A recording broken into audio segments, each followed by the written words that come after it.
Bonjour, Hélène Schmidt d'Exploring Happy qui vous parle de networking du cœur aujourd'hui. Alors, c'est une vidéo générale, on va dire, qui est valable pour tout un chacun, que vous soyez familier ou intéressé par le design humain ou pas. Ceci étant dit, dans cette vidéo, je vais faire 2-3 références à des éléments design humain de par ma nature de projecteur dans la stratégie et d'attendre d'être reconnu et invité.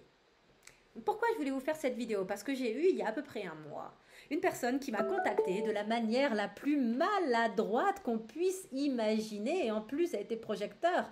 La pauvre, je l'ai vue faire toutes les erreurs à ne pas faire dans sa prise de contact avec moi.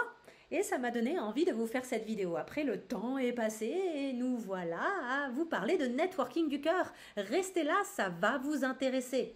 Donc le networking du cœur, c'est quoi? C'est de cultiver la capacité à envoyer des messages d'appréciation désintéressés à des personnes dont on connaît, suit le travail, qu'on apprécie sur le fond ou sur la forme, qu'on admire même pour certains, et d'en rester là. J'appelle ça les lettres d'amour. Car vous voyez, le problème des événements networking, c'est que les gens ont toujours, en fait très souvent du moins, un agenda sous-jacent.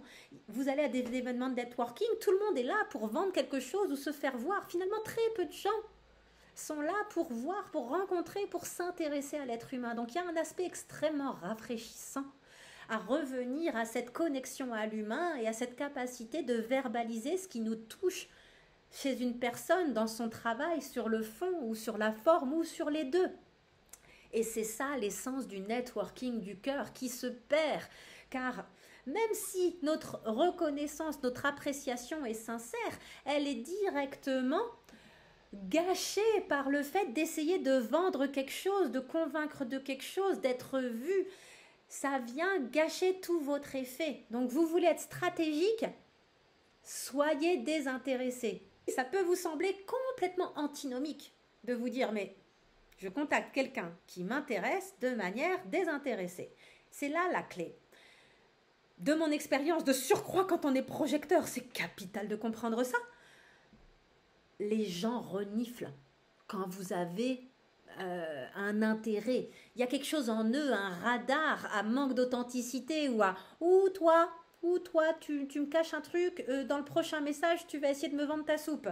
Alors que si vous écrivez le message en étant dans cette ouverture de cœur, dans cette capacité à être dans l'appréciation de la réalité, de ce que vous reconnaissez, ce que vous appréciez, ce que vous admirez chez cette personne, dans sa manière d'être, dans son travail, dans telle ou telle conférence qu'elle a pu donner, si vous êtes spécifique, là, il y a quelque chose qui se passe quand vous arrivez à être non seulement dans cette énergie au moment où vous écrivez votre message d'appréciation et ensuite au moment où vous l'envoyez, je vous assure qu'énergétiquement, ça change tout.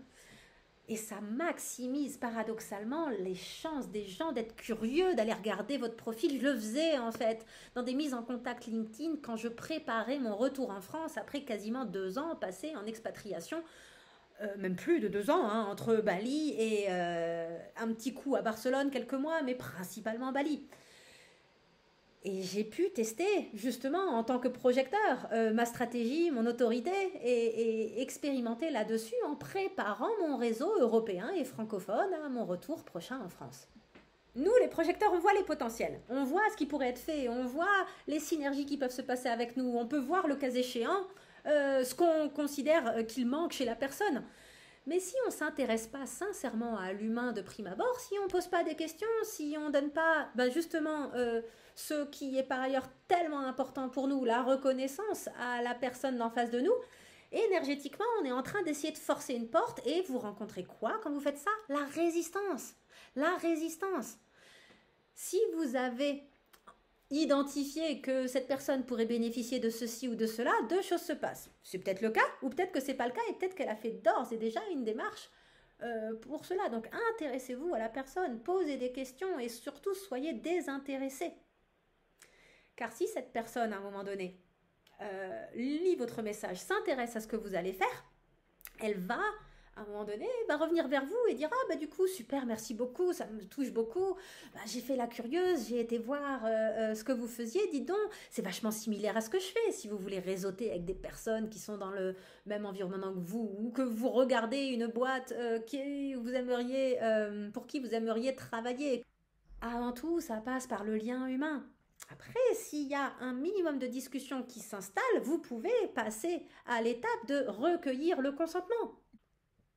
Ce recueil de consentement, qu'est-ce qu'il fait? Il dit, dites donc, vous savez, en fait, je peux pas m'en empêcher, c'est que moi, je vois ce que vous faites, je vois ce que je fais, ça me donne des tas d'idées, ou alors j'ai des tas de questions complémentaires à vous poser, j'aimerais bien en savoir plus, parce que moi-même, je me lance dans ce domaine-là.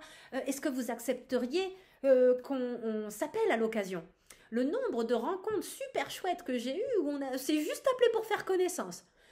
Et je disais à cette personne, la plupart du temps, j'essayais de rester le plus longtemps possible là-dedans, voir la totalité. Et des fois, ça m'a mené à rien, des fois, ça m'a mené à des collaborations temporaires, plus longues, intéressantes, moins intéressantes. Il y aurait beaucoup à décortiquer là-dessus. Avant toute chose, si vraiment je sentais un lien avec la personne, assez rapidement, on continuait les échanges LinkedIn et on faisait un call. Et on faisait juste connaissance, d'humain à humain. Alors c'est particulièrement vrai pour les lignes 4 en design humain, les gens qui ont un profil ligne 4. Mais moi, ligne 5, je suis fait pour les inconnus. Et avant tout, j'avais vraiment envie de connecter sur des idées communes, sur des valeurs communes, sur des convictions communes, sur des positionnements vis-à-vis de l'accompagnement de l'humain en entreprise ou individuellement. J'avais besoin de me créer en fait un écosystème parce que ce que j'avais vécu à Bali et dans une certaine mesure, mais moindre à Barcelone, c'est quelque chose qui m'avait remué au plus profond de mes tripes et j'avais pu toucher la puissance de la communauté rassemblée autour d'une vision du monde et d'une intention commune. Donc j'ai essayé de cultiver ça avec cette naïveté qui était liée à la bulle de Bali. Bref, pour finir, j'ai vu 3 scénarios se dessiner.